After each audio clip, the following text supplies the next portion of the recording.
ויהיו חיי שרה 100 שנה ו20 שנה ו7 שנים שני חיי שרה ותמות שרה בקריית ארבע היא חברון בארץ כנען ויבוא אברהם לספוד לשרה ולבכותה ויקום אברהם מעל פני מתו וידבר אל בני חת לאמור גר ותושב אנוכי עמכם תנו לי אחוזת קבר עמכם ואקבר המתים מלפניי ויענו בני חת את אברהם לאמור לו אמן שמענו אדוני נשיא אלוהים אתה בתוכנו במבחר קברנו קבור את מתך איש ממנו את קברו לא יכלה ממך מקבור מתך ויקום אברהם וישלחו לעם הארץ לבני חת וידבר איתם לאמור אם יש את נפשכם לקבור את מתים לפניי שמעוני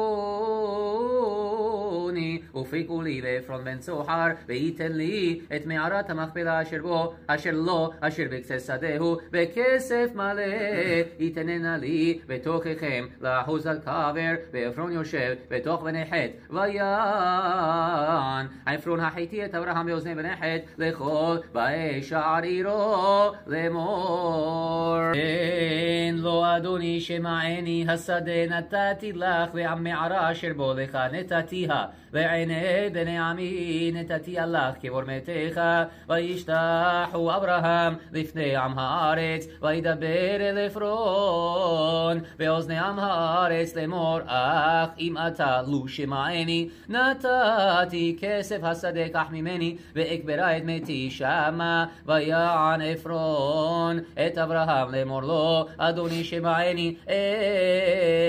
ארץ 400 שקל כסף ביני וביניך מהי ואת מתך קבור וישמע אברהם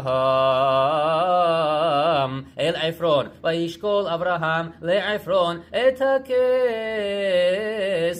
אשר דיבר באוזני בני חת 400 שקל כסף עובר לסוחר